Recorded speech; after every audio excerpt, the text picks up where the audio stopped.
ABP news प्रस्तुत करता है भारतवर्ष, महानायकों की गौरव गाथा, अनुपम खेर के साथ।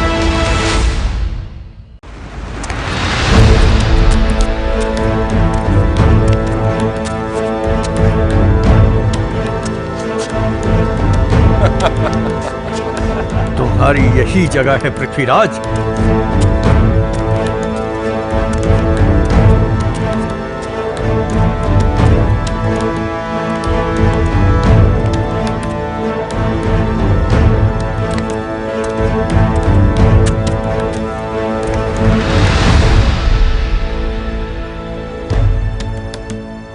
ये मेरे लिए ही नहीं, परंतु कन्नौज के परमवीर गढ़वाल क्षत्रिय वंश के लिए अपार प्रतिष्ठा का कारण है कि आप जैसे राजा, महाराजा, युवराज मेरी सौभाग्यवती पुत्री संयोगिता के स्वयंवर में पधारे हैं। स्वयंवर की परंपरा के अनुसार मेरी पुत्री संयोगिता अपने वर का चयन स्वयं ही करेगी।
ये क्या? द्वारपाल पृथ्वीराज चौहान के गले में माला डाल दी? संयोगिता, ये क्या किया तूने? एकदम उचित किया।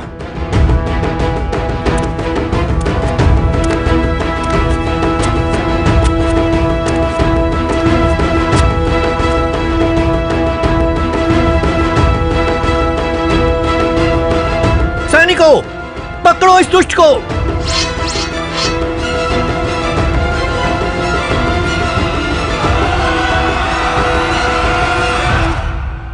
स्वयंवर में राजकुमारी संयोगिता ने राजा पृथ्वीराज चौहान की मूर्ति को ही वरमाला पहना दी। ये भारतवर्ष की सबसे रोमांटिक प्रेम कहानी की एक झलक है। संयोगिता और पृथ्वीराज की प्रेम कहानी हम आपको दिखाएंगे, क्योंकि इस स्वयंवर ने न सिर्फ एक अमर कहानी को जन्म दिया, बल्कि कहते हैं कि भारत के इतिहास को हमेशा हमेशा के लिए बदल कर रख दिया।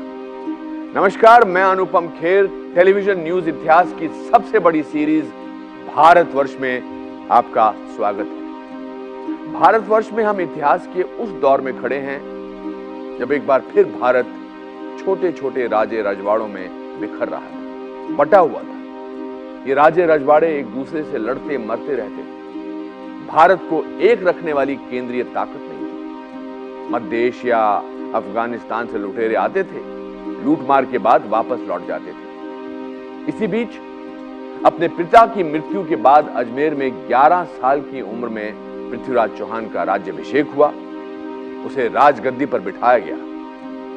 भारतवर्ष में इस बार महान योद्धा पृथ्वीराज चौहान की कहानी, जिसे कई लोग दिल्ली की गद्दी पर बैठने वाला आखिरी हिंदू शासक मानते हैं। ओम श्री गणेशाय नमः। विनायकं गुरुं भानु ब्रह्मा विष्णु महेश्वरान् सरस्वती प्रणम्यातो सर्वकार्यार्थ सिद्धये। बालक पृथ्वीराज चौहान जिस राज्य की गद्दी पर बैठ रहा था वो राजस्थान का सबसे बड़ा राज्य था। इसे शाकंभरी राज्य भी कहते थे, जिस पर चौहान वंश के राजा राज कर रहे थे। अजय मेरू या अजमेर तब शाकंभरी राज्य की राजधानी होती थी। 11 साल के पृथ्वीराज चौहान के लिए राजकाज चलाना संभव नहीं था, लिहाजा उनकी मां यानी महारानी कर्पूर देवी ही शाकंभरी राज चला रही थी।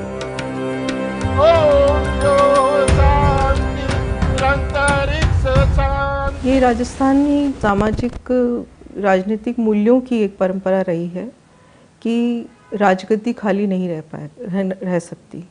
तो जो भी बड़ा राजकुमार होता था, जिसे पाटवी राजकुमार कहा जाता था, वो किसी भी उम्र का हो उसे गद्दी पर बैठा दिया जाता था।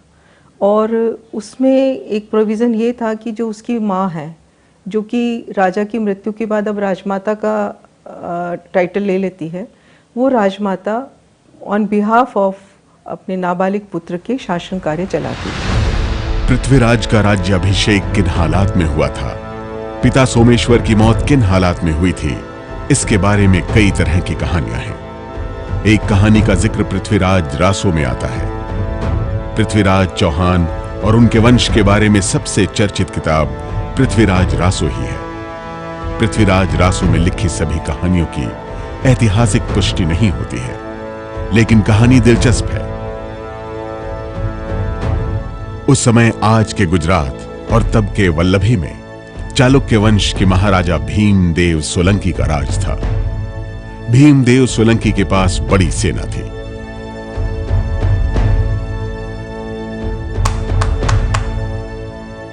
भीमदेव सोलंकी चंद्रावती की राजकुमारी इच्छन से शादी करना चाहता था। राजकुमारी इच्छन को पाने के लिए चंद्रावती के राजा सलख को चिट्ठी लिखी।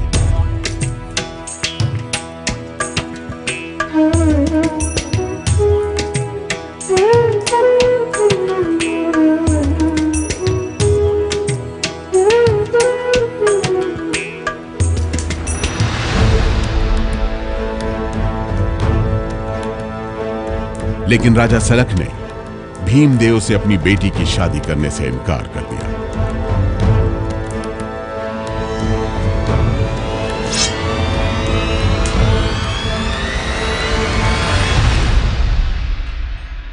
पृथ्वीराज रासो के मुताबिक भीमदेव इससे अपमानित हुआ और उसने आबू पर हमला कर दिया। दूसरी तरफ जब यह बात पृथ्वीराज को पता चली, तब एक राजकुमारी की मान की रक्षा के लिए बड़े शासक से शत्रुता मोल ली। उन्होंने मान और इज्जत के साथ राजकुमारी इच्छन को अपनी पत्नी बनाया। अजमेर को उसकी राजवधु मिल गई। इससे नाराज भीमदेव ने अजमेर पर आक्रमण किया, जिसके दौरान पृथ्वीराज के पिता राजा सोमेश्वर की मृत्यु हो गई।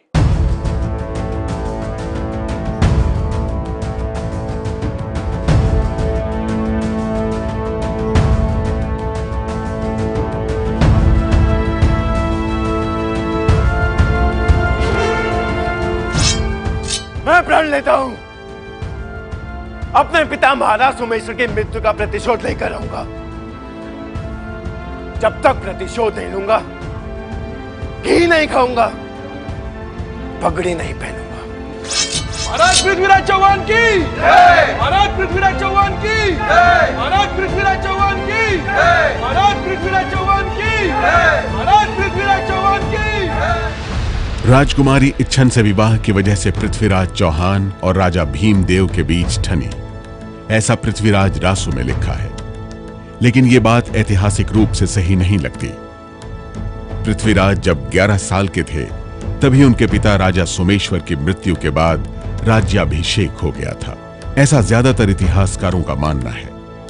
और राज्याभिषेक के बाद उनकी मां कर्पूर देवी की निगरानी में ही राजकाज चल रहा था।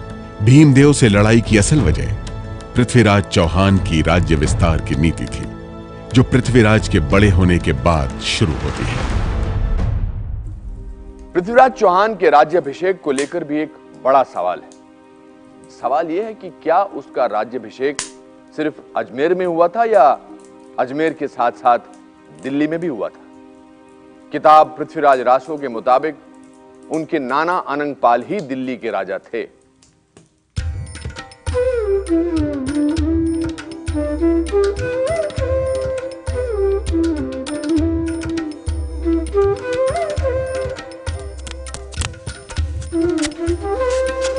आप क्या पढ़ रही हैं? आपके नाना जी का पत्र आया है, वो आपको दिल्ली बुला रहे हैं। हम कहीं नहीं जाएंगे, हमारे अजय मेरू को छोड़कर। आपके नाना जी का लिखा हुआ है तो एक बार पढ़ तो लीजिए। नहीं, हम नहीं जाएंगे। महारानी साहिबा, पधारिए महामंत्री जी। अब आप ही पढ़ के समझाइए इन्हें। बैठिए।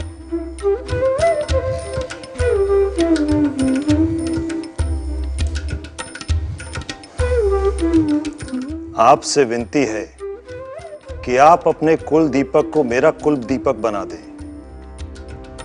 पृथ्वीराज को दिल्ली का सम्राट बनाकर बद्रीनाथ वास करना चाहता हूं। पृथ्वीराज हमारे दिल्ली को हमसे बेहतर संभालेगा। मेरी बेटी का बेटा होने के कारण उस पर स्वाभाविक अधिकार है मेरा। ये तो बड़ी प्रसन्नता की बात है महारानी। संदेश मिलने के बाद कहा जाता है कि पृथ्वीराज का दिल्ली में भी राज्याभिषेक हुआ। पृथ्वीराज रासो की यह कहानी चर्चित है, लेकिन कई इतिहासकार मानते हैं कि पृथ्वीराज चौहान के दादा वग्रहराज ने 1151 में ही दिल्ली पर कब्जा कर लिया था, पर वो अपना शासन अजमेर से ही चलाते थे। हमें नहीं जाना। लिहाजा पृथ्वीराज चौहान को दिल्ली की गद्दी विरासत में मिली थी। ये वही विग्रहराज चतुर्थ है जिसने दिल्ली से तोमर वंश पर सैन्य शक्ति के द्वारा कब्जे में कर लिया, अधिकार कर लिया, और उसने उनको अपने बड़े पद दे करके अपदस्थ कर दिया, राज्य में मिला लिया, चौहान साम्राज्य में मिला लिया दिल्ली को। दिल्ली के मिलते ही मेरठ मंडल, सहारनपुर मंडल, आज का मुरादाबाद मंडल, आज का बरेली मंडल और आज का अलीगढ़ मंडल, ये हिस्से भी स्वतः ही लगभग इनके अधिकार में आ गए। तो चौहानों को नानाओं से मिली हो ऐसा नहीं है। हाँ, ये रिलेशन था कि विग्रहराज चतुर्थ ने दिल्ली से तोमर वंश को लड़ाई में और परास्त कर दिया, तो उन्होंने अच्छे संबंध बनाए। उनकी एक राजकुमारी से अपने वंश के एक राजकुमार की शादी करा दी। इस नाते से वो कह सकते हैं कि भाई वो नाना हुआ। इतिहास के जिस दौर में पृथ्वीराज चौहान का राजस्थान में राज्याभिषेक हुआ, भारतवर्ष के लिए वो समय बिखराव का था, आपसी लड़ाई का था, मुसलमान कबीलों की लूट का था। 11वीं शताब्दी में महमूद गजनी के नेतृत्व में उसकी कबीलाई फौज ने मथुरा, वृंदावन, कन्नौज में लूट और आगजनी की। 1025 में महमूद ने अपने आखिरी हमले में सोमनाथ मंदिर को लूटा। उसके मरने के बाद उसके वंशज भारत पर लगातार हमला करते रहे और लूटते रहे।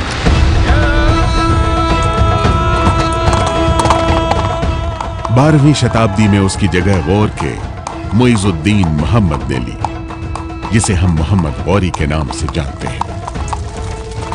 उसने गुजरात पर हमला किया, पर वहां उसे हार न पड़ा,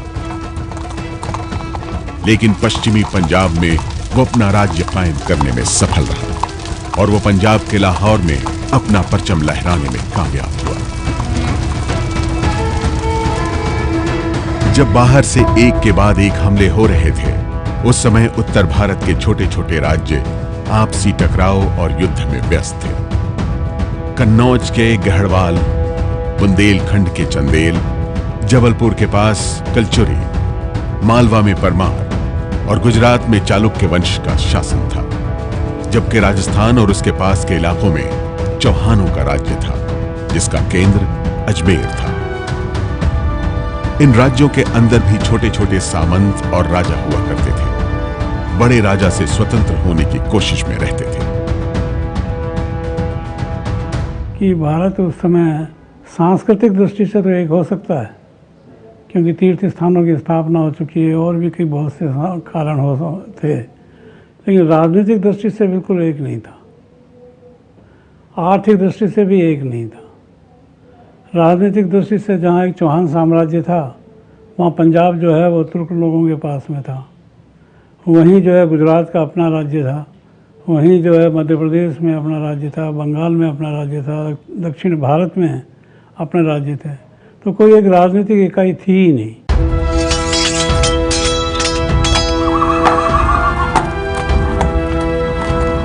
पृथ्वीराज चौहान के सामने चुनौती कई थी। पहली चुनौती विरासत में मिली राज्य को एक रखने की थी।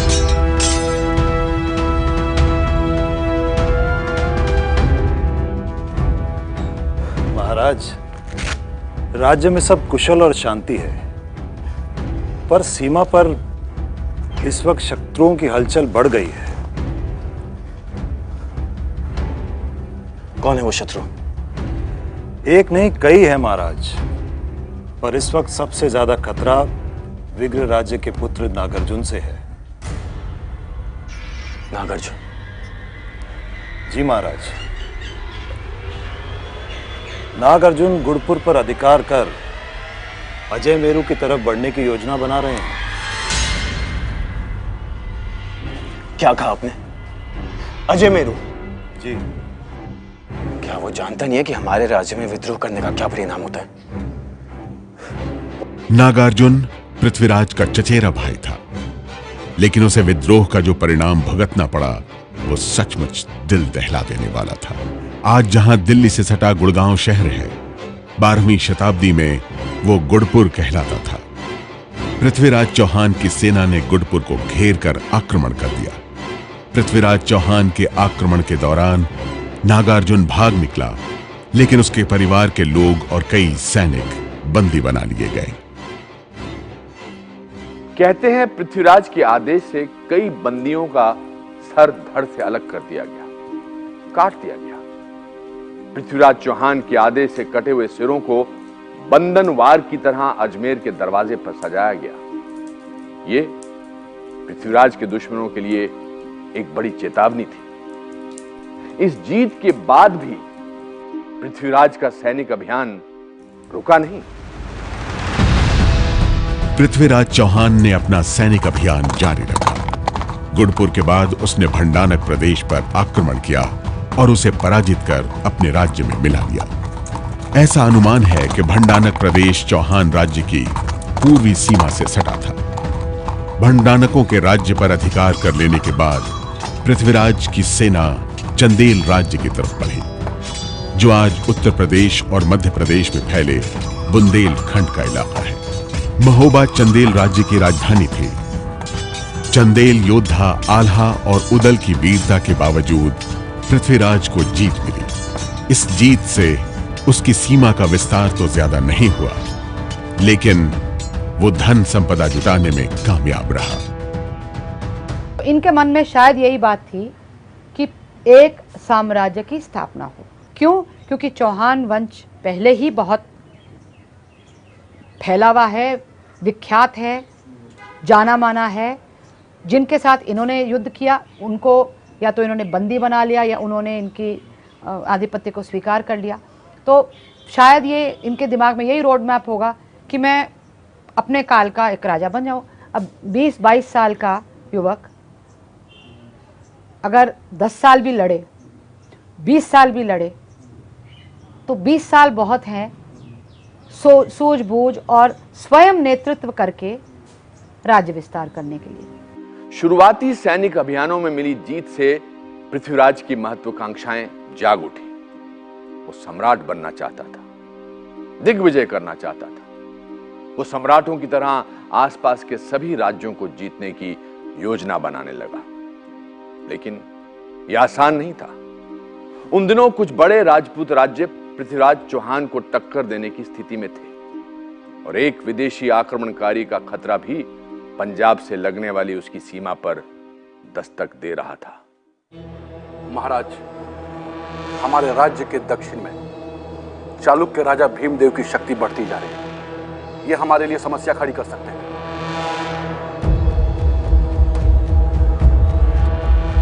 ऐसा क्यों?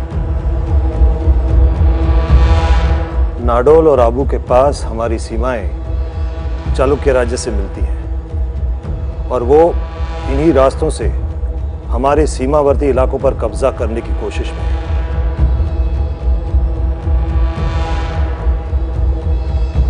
महाराज, चालुक्य की सेना शक्तिशाली है और उन्होंने अभी अभी मोहम्मद गौरी को हराया है। मोहम्मद गौरी?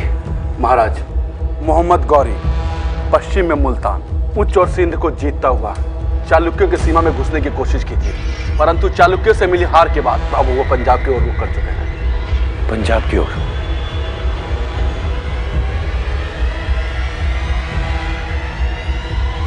मोहम्मद गौरी को सिंध में गुजरात के चालुक्य राज्य भीमदेव की सेना ने हरा दिया, लेकिन मोहम्मद गौरी ने इस हार के बाद अपनी नीति बदली। उसने पश्चिमी पंजाब पर कब्जा करना शुरू कर दिया। 1179-80 में पेशावर पर कब्जा किया और 1181 में उसने लाहौर पर कब्जा कर लिया। भारतवर्ष में आगे देखेंगे।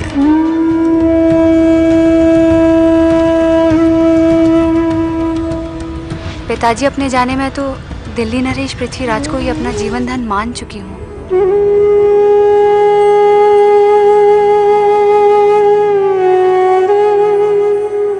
यदि महाराज जयचंद ने तुम्हारे मन की बात जान ली तो? संयोगिता के मन में पृथ्वीराज बसते हैं और जहाँ पृथ्वीराज हो वहाँ भय नहीं रहता। मैं पिता की शत्रुता में अपने स्नेह को स्वाहा नहीं होने दूंगी।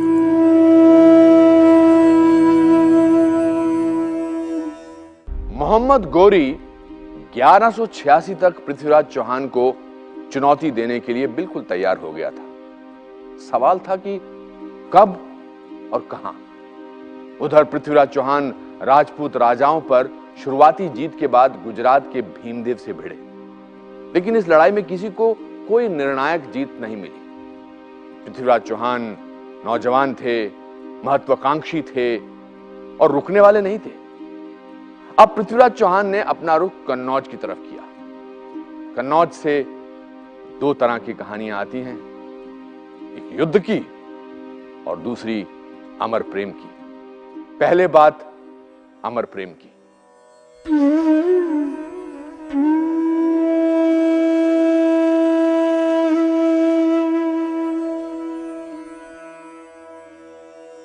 इस कहानी का एक पात्र है संयोगिता और दूसरा पृथ्वीराज चौहान। पिताजी, अपने जाने में तो दिल्ली नरेश पृथ्वीराज को ही अपना जीवन धन मान चुकी हूँ।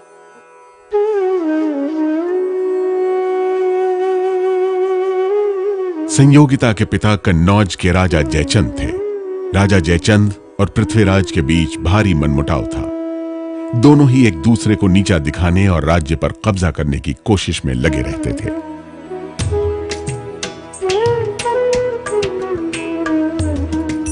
यदि महाराज जयचंद ने तुम्हारे मन की बात जान ली तो? संयोगिता के मन में पृथ्वीराज बसते हैं और जहाँ पृथ्वीराज हो वहाँ भय नहीं रहता। मैं पिता की शत्रुता में अपने स्नेह को स्वाहा नहीं होने दूंगी। संयोगिता पृथ्वीराज के प्रेम में डूबी थी। पृथ्वीराज की वीरता की खबर दूर दूर तक फैल चुकी थी। वीरता की इन कहानियों से संयोगिता भी अछूती नहीं थी। दूसरी तरफ संयोगिता की सुंदरता की चर्चा भी दूर दूर तक थी। पृथ्वीराज को भी संयोगिता की सुंदरता के बारे में खबर थी। वो संयोगिता से मिलने का सही मौका ढूंढ रहे थे। चंदबरदाई की रचना पृथ्वीराज रासों का लगभग 1/3 भाग पृथ्वीराज और संयोगिता के प्रेम प्रसंगों से भरा है। यहाँ तक कि अकबरनामा और आईने अकबरी के लेखक अबुल फजल ने इस प्रेम प्रसंग का जिक्र किया है। पृथ्वीराज चौहान के जीवन पर आधारित किताब पृथ्वीराज विजय में राजकुमारी तिलोत्तमा का जिक्र है, जो संयोगिता की कहानी से मिलती जुलती है। एक दूसरी किताब सुरजन चरित में संयोगिता का नाम कांतिमती है। पृथ्वीराज चौहान और संयोगिता के प्रेम प्रसंग को फिलहाल यही रोकते हैं, क्योंकि पृथ्वीराज को जल्द ही एक ऐसी चुनौती का सामना करना पड़ा जिसमें हार का मतलब सिर्फ चौहान राजवंश का अंत नहीं था, बल्कि भारतवर्ष में धर्म के नाम पर कत्लेआम मचाने वाले विदेशी शासकों का कब्जा था। चौहान को चुनौती देने वाला था मुइजुद्दीन मोहम्मद गौरी। मुइजुद्दीन मोहम्मद गौरी ने गुजरात में हारने के बाद 13 साल में पेशावर, रावलपिंडी, लाहौर सियालकोट जैसे इलाकों पर एक छत्र राज कायम किया। अब वो दिल्ली की तरफ बढ़ना चाहता था। इसी मकसद से उसने सरहिंद के किले पर कब्जा कर लिया। पृथ्वीराज चौहान के राज्य की सीमा सरहिंद से लगती थी। यहां गौरी और चौहानों की सेना के बीच अक्सर झड़पें होती रहती थी। सरहिंद के किले को फतह करो और फतह करने के बाद गाजी जियाउद्दीन आप पूरी फौज के साथ उसकी हिफाजत करेंगे। पृथ्वीराज को यह कबूल नहीं था। गौरी से निपटने के लिए उसकी सेना आगे बढ़ी। उधर मोहम्मद गौरी ने भी खुद मोर्चा संभालने का फैसला किया। दोनों की सेना तराइन में आ डटी। आज जहां पंजाब का बठिंडा जिला है, उसके करीब ही तराइन का मैदान है। तराइन के मैदान में पृथ्वीराज के सैनिक मोहम्मद गौरी की फौज पर टूट पड़े। तराइन में मोहम्मद गौरी और उसकी फौज की बुरी गत हुई। मोहम्मद गौरी को पृथ्वीराज के भाई और दिल्ली के सामंत गोविंदराज ने भाला मारकर जख्मी कर दिया। अधमरी हालत में उसका एक सैनिक उसे लड़ाई के मैदान से बचा ले गया।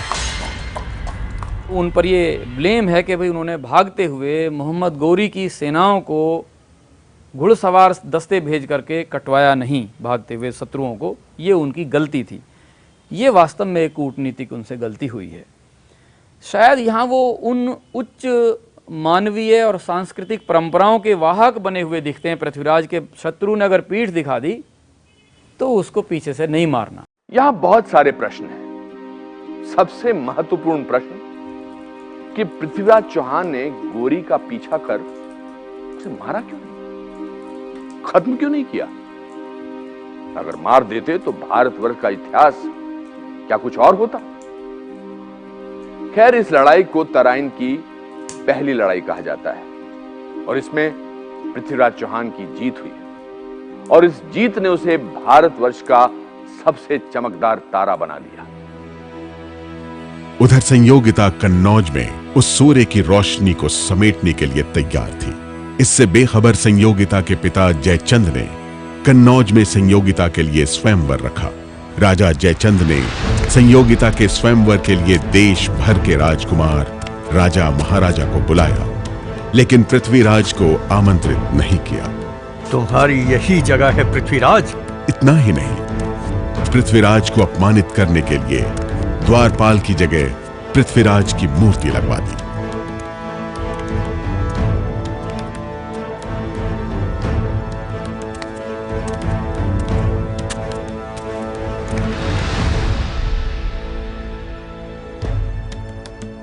ये मेरे लिए ही नहीं, परंतु कन्नौज के परमवीर गढ़वाल क्षत्रिय वंश के लिए अपार प्रतिष्ठा का कारण है कि आप जैसे राजा, महाराजा, युवराज मेरी सौभाग्यवती पुत्री संयोगिता के स्वयंवर में पधारे हैं। स्वयंवर की परंपरा के अनुसार मेरी पुत्री संयोगिता अपने वर का चयन स्वयं ही करेगी।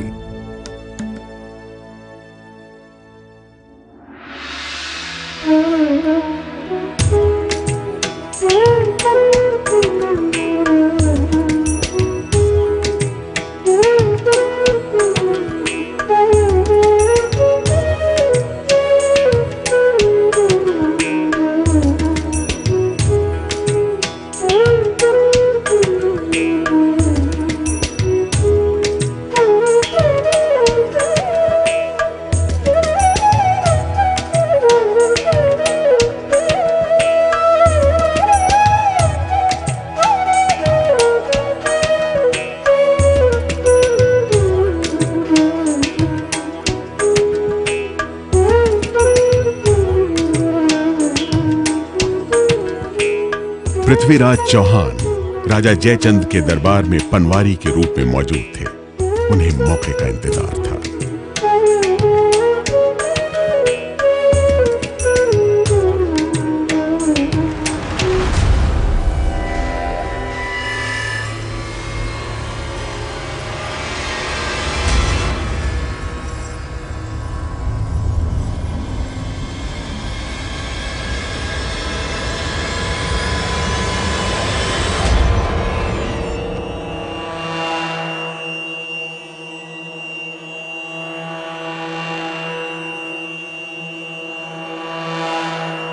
ये क्या?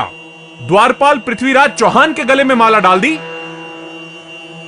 संयोगिता, ये क्या किया तूने? एकदम उचित किया।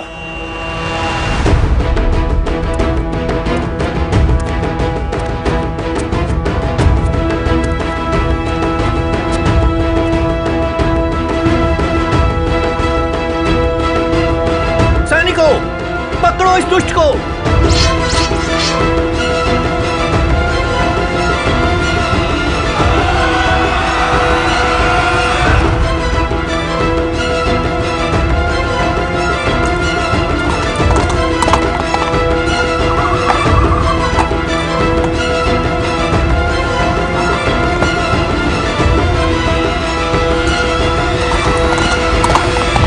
किसी भी राजकुमारी का जो ब्रिंगिंग अप होता था वो इसी तरह के ड्रीम्स के साथ होता था कि एक योद्धा जो है वो उसके जीवन में आए।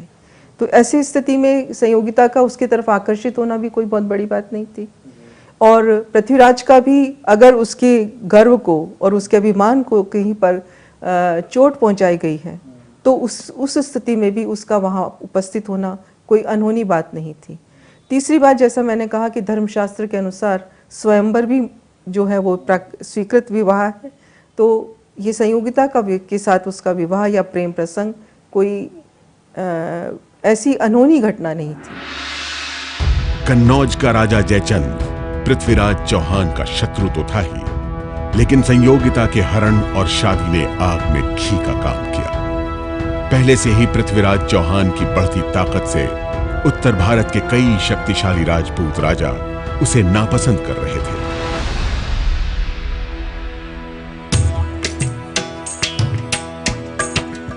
इन सब खतरों से बेपरवाह पृथ्वीराज सकुशल संयोगिता को लेकर दिल्ली पहुंच गए।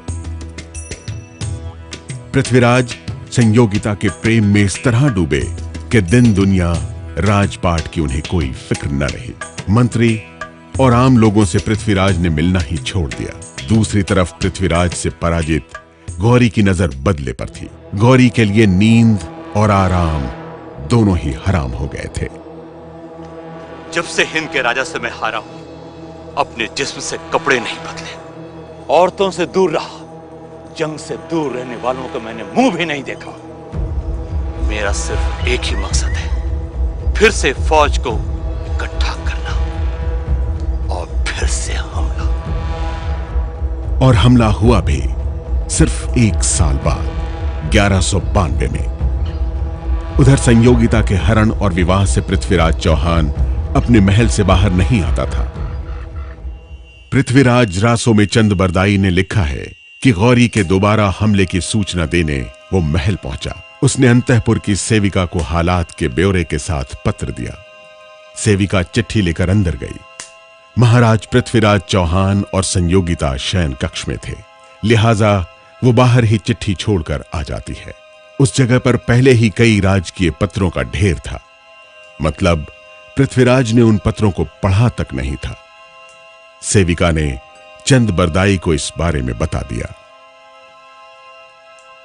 गौरी सरहिंद को जीतकर बढ़ता आ रहा है और महाराज को रूप रंग के आगे कोई खबर ही नहीं है। मैं प्राणों की आहुति देकर भी उनको जगाऊंगा।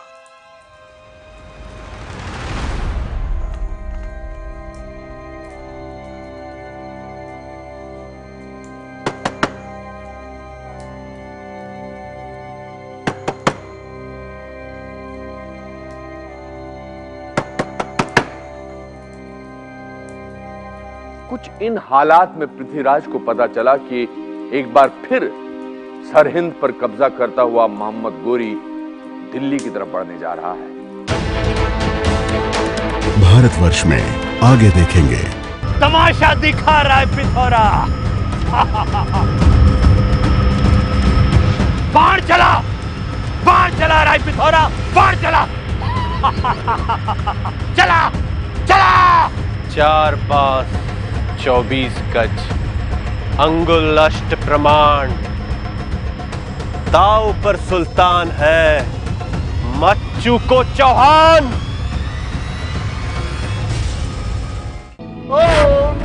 भारतवर्ष में अब तक आपने देखा आपके नाना जी का पत्र आया है, वो आपको दिल्ली बुला रहे हैं। हम कहीं नहीं जाएंगे, हमारे अजय मेरू को छोड़कर। मैं प्रण लेता हूं, अपने पिता महाराज सोमेश्वर की मृत्यु का प्रतिशोध लेकर रहूंगा। महाराज पृथ्वीराज चौहान की जय। महाराज पृथ्वीराज चौहान की जय।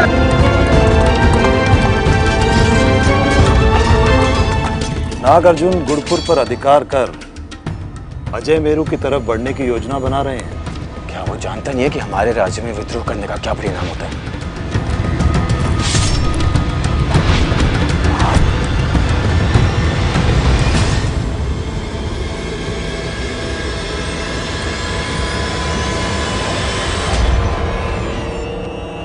संयोगिता, ये क्या किया तूने? एकदम उचित किया। सैनिकों, पकड़ो इस दुष्ट को।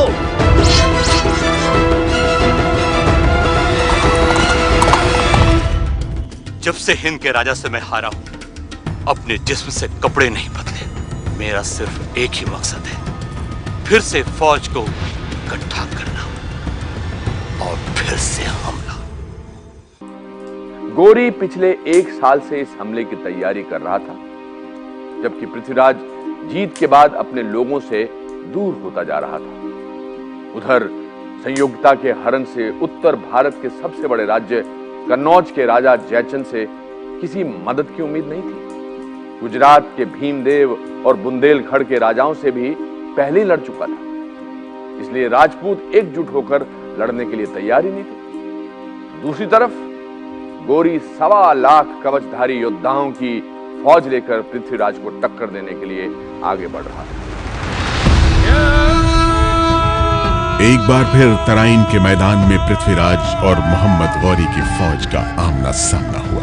मैदान वही, प्रतिद्वंद्वी वही, लेकिन क्या परिणाम वही होने वाला था जो 1 साल पहले हुआ था।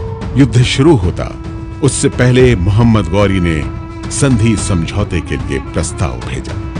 पृथ्वीराज ने उस प्रस्ताव को माना या ठुकराया, यह स्पष्ट नहीं है। दोनों की फौज आमने सामने रही, छिटपुट हमले होते रहे। एक रात जब पृथ्वीराज सोया था, तभी गौरी घुड़सवार फौज ने उसके कैंप पर हमला बोला। यह तराइन की दूसरी लड़ाई थी। जैसे तैसे हमले से बचते बचाते पृथ्वीराज चौहान ने संघर्ष किया, लेकिन उसकी फौज में खलबली मच चुकी थी। युद्ध का मैदान वही था, दुश्मन वही था, लेकिन इस बार पराजय पृथ्वीराज चौहान की हुई। यह सिर्फ पृथ्वीराज चौहान की पराजय नहीं थी, हिंदुस्तान की पराजय थी। और मोहम्मद गौरी की शक्ल में पहली बार बाहरी शासक इस देश में स्थायी राज स्थापित करने में कामयाब हुआ। भारतीय इतिहास का ये टर्निंग पॉइंट था, जिसकी चोट भारत कई शताब्दियों तक झेलता रहा। 2 साल के भीतर गोरी की सेना पंजाब से शुरू होकर वाराणसी तक पहुंच चुकी थी और उसे रोकने वाला कोई पृथ्वीराज चौहान मौजूद नहीं था। पृथ्वीराज चौहान तराइन से निकलने में कामयाब हुए, लेकिन गोरी की सेना ने सिरसा में उन्हें पकड़ लिया। कुछ लोग कहते हैं कि पृथ्वीराज को वही गोरी ने मरवा दिया, जबकि कुछ सिक्के मिले हैं जिससे पता चलता है कि पृथ्वीराज ने गोरी की अधीनता मान ली और सालाना नजराने के एवज में उसे राज चलाने का अधिकार मिला। इन कहानियों से अलग एक तीसरी कहानी है जो सबसे ज्यादा प्रचलित है। पृथ्वीराज रासो के मुताबिक मोहम्मद गौरी पृथ्वीराज को बंदी बनाकर अपने साथ गजनी ले गया था। गौरी ने पृथ्वीराज की आंखें निकलवा दी थी। हिंदुस्तान के जाबाज के नाम से लोग कांपते थे, आज वही मेरे सामने हाथ बांधे खड़ा है। हम इसे मौत तो जरूर देंगे, लेकिन इतनी आसानी से नहीं। सुना है ये आवाज के इशारे पे तीर चलाता है। सुल्तान, शब्द भेदी बाण कहते हैं। आज इसे मौत देने से पहले हम वो आखिरी तमाशा देखेंगे। खोल दो इसके हाथों की जंजीरें। तमाशा दिखा रहा है पिथौरा। बाण चला, बाण चला रहा है पिथौरा, बाण चला। चला चला। 4 पास 24 गज अंगुल अष्ट प्रमाण, दाव पर सुल्तान है, मच्चू को चौहान। यह सुनते ही पृथ्वीराज अपना सर घुमाता है और तीर चला देता है। तीर सीधे मोहम्मद गौरी के गर्दन में जा लगती है। गौरी कटे पेड़ की तरह गिर पड़ता है। पृथ्वीराज रासो के मुताबिक मोहम्मद गौरी को तीर लगते ही चंदबरदाई और पृथ्वीराज ने वहीं एक दूसरे को कटार मारकर आत्महत्या कर ली थी। कहा जाता है कि इस अंत से पहले ही चंदबरदाई ने अपने बेटे को अपनी किताब पृथ्वीराज रासो सौंप दी थी और चंदबरदाई के बेटे ने ही किताब में यह कहानी जोड़ी थी। ये कहानी देखने सुनने में बहुत वीरतापूर्ण लगती है, लेकिन ज्यादातर इतिहासकार इसे सही नहीं मानते। बहरहाल पृथ्वीराज की मृत्यु ने विदेशी आक्रमणकारियों के लिए भारत का दरवाजा खोल दिया।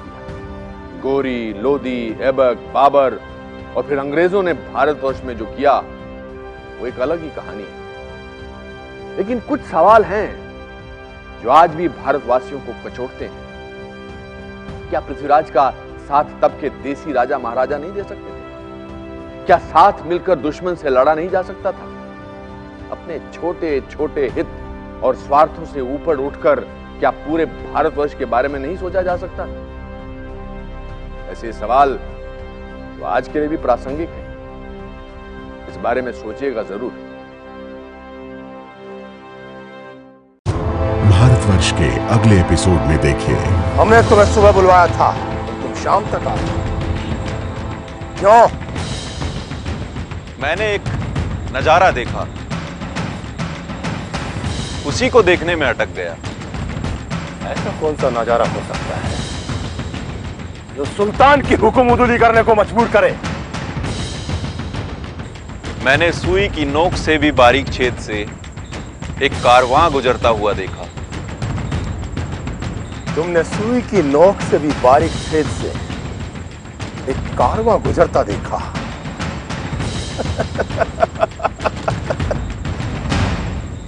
झूठे हो तुम। भारतवर्ष, महानायकों की गौरव गाथा अनुपम खेर के साथ